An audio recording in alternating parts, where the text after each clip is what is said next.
Bom, eu tinha-lhe prometido uma surpresa hoje. A surpresa vai ser conduzida em inglês, que é uma conversa, e é uma conversa com este senhor que está aqui sentado ao meu lado, que se chama Ram Charan. Como é que eu vou abrir esta conversa hoje? Are you a manager? Are you a student? Are you a consultant? Porque se você for qualquer uma destas coisas ou tiver interesse em matérias de gestão, este senhor aqui é a pessoa certa. E eu vou conduzir a entrevista naturalmente em inglês. Ram, thank you very much for talking to The Color of Money. That's the name of my channel. I grew up in college listening and studying your theories. You're a very known consultant. What's your idea about what's the situation of the management and the corporate world nowadays? I think with the advent of digitization, there is a big upheaval. And the management who have been very successful in the past having difficulty succeeding because roughly 10 companies in the world are disrupting the traditional industries. 10 companies. Just 10, 11. Yeah. They are very big. And they are Facebook, Google, Amazon, Apple. Facebook, Apple, Alibaba, JD.com, Baidu, and a few others, Netflix. And these are very large companies, and the secret to these is a simple one.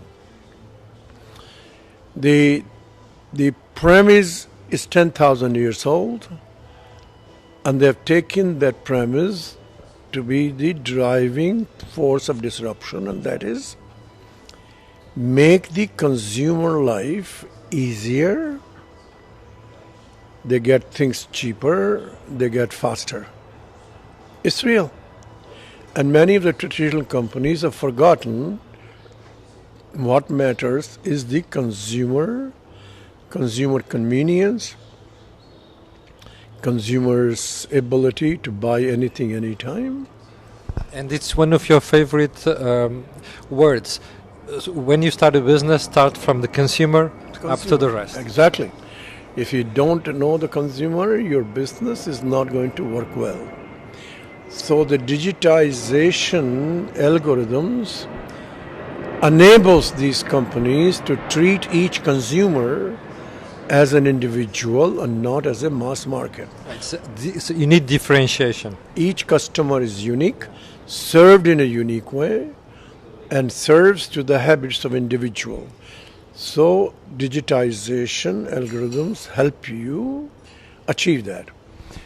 But these companies are getting so big. Aren't you afraid they can control the market? Look at Amazon, for example. It's already competing in the wholesale business. Yeah. So they are now ahead against the traditional competitors, but the competition within these 10 is intensifying. So you're going to see competition among them. But right now there is so much opportunity for growth that such competition is not going to lower the prices. They will acquire certain spaces, and so they will have the monopolistic tendencies. And how can we react as a society and from regulators towards maintaining at least competition in the market? In the United States, the laws are very clear. And that is, if your company is restricting competition, it is a subject to the antitrust suit and doing that. So we saw in Microsoft, they use the power of the Microsoft The operating system and also system on the Netscape, and they were found guilty.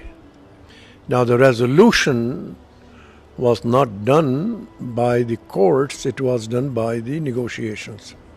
If the court has done it, the company would have split. When you look at Facebook, the way they're treating information in Cambridge Analytical case, how do you think we can cope with these situations?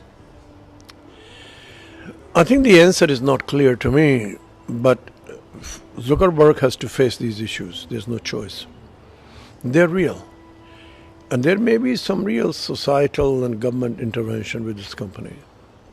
The question is, how is it going to be? Don't know. Ram, when you look at other companies, the traditional ones, the incumbent ones, they are having a tough time trying to compete with these newcomers. Correct. Why do you think that's happening? Well, the key point has been that the top management does not really understand the power of algorithms. They're not educated in it. A second reason is that they are embedded in the existing tradition because there are lots of assets, lots of frozen mindsets, and they know that the profitability of their operations is declining. They have to manage it. So transitioning is a very tough task. So you think they should get rid of the actual managers and replace them by younger ones? The ones that are succeeding, they're actually doing it. In my research, we find out those who are succeeding in transition, they have really reduced minimum 50% of the top team. Yeah. And can you name some companies where you think they're being successful? Successful, I think I can tell you successful. One is Netflix itself. Second is Adobe. Yeah, it's succeeding. You see partial success with Walmart, very partial, but it's on the positive track. Now, these are the ones, parts of Pizza Hut are succeeding. Well, when you look at world markets nowadays, and you realize that the power of digitization is reaching everywhere, this empowers other continents like Africa, Asia, to grow faster than the established ones like Europe and the United States. Am I correct? No. The reason is that why digitization succeeding in America and China, largely, is because the leaders and human beings picked up 200-year-old technology and powered it to change the world. So you see these things you see in Amazon, recommendation, buying. These were invented 200 years ago. 200 years ago? The one that is mostly used was invented in 1763. I taught that in 1961 in Australia. And they're freely available. So all these algorithms have been invented by and large before the end of 19th century. So what's the difference in the education? That's why Asia and India is succeeding? No, what happened here is that those tools were used in World War II, then were used in defense industry. And the commercial people never figured this out. And then came the computers. And the telephone companies picked up, but never really to go to the consumer. And the guy who really drove this on a larger scale is Jeff Bezos of Amazon. And then people begin to see how it commercially is beginning to affect industries. And now they're getting very cognizant of it. But Yahoo was earlier, before Google. Airlines were using it without calling any names. Nobody knew what it was. Defense companies, TRW, they were using it in the wars. But Bezos was the first one when people really woke up to it. Is the United States losing edge to India and China in terms of education and also digitization? You see, these algorithms are available to anybody, no matter where you are. So you need the entrepreneurs and leaders to use them and create businesses. So it's a mentality problem. Leadership and mentality, both. Because Bezos was an employee of a Wall Street firm, but he wanted to build a business. And so he went out and did that. So that's why you see 5,000 startups in the world. More to come.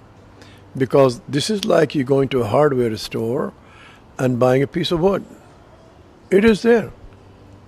It's about 1,200 algorithms. That's like a book. You learn it. You have to learn how to use it. You can create schools in Lisbon. And you can train people as a professional people in it.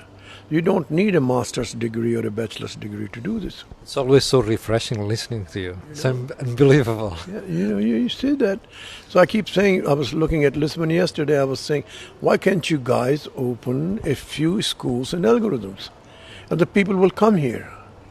And people will bring software here for you because there's a shortage of this talent. Creates know-how, and then companies come. Companies will come. And you get a well-known algorithmic guy here to be the chairman of the institute. And they get some professors. I bet you money here in Lisbon, you have professors who teach these algorithms.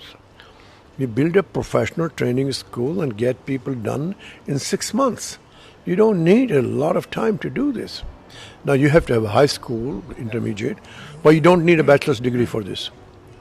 Está a ver como é que os nossos preconceitos são facilmente destruídos. Veja só o conceito que o Ram Charan nos passou agora aqui. Criar aqui uma escola para ensinar algoritmos, que é questão fundamental em matéria de digitalização. Ram, this is your third time in Portugal. I remember listening to you when the second time you were here. I was so impressed. What are the differences you find between the last time you were here and now? I think because I come here usually late at night and leave in the morning, so don't know much about this. But I find in the classes I'm doing, they're very eager, they want to learn. No question about that. And so this is the good news to go forward. But as I've been told, the unemployment is still high here. We got to bring... We need to train people, retrain train people. Services, education. You can export services from here. But right now I would create software, coding, algorithms type expertise in the nation. It's cheaper here, it's not that difficult to come here, it's very good climate here. And I'm saying, why do they have to put that in Manila? Why not in Lisbon? Thank you very much for talking to Color of Money. Thank you very much. Bom, foi a conversa possível com o Ram Charan, já sabe que é um dos meus gurus preferidos. Experimente ler um livro dele, vai ver como a sua vida, do ponto de vista profissional, também muda. Obrigado por estar desse lado. Já sabe, por volta das 8h30 eu vou voltar com o Think Tank. Só mesmo para o final, só lhe vou pedir uma coisa, coloque aí um gosto e faça partilha nas redes sociais. Obrigado e até logo.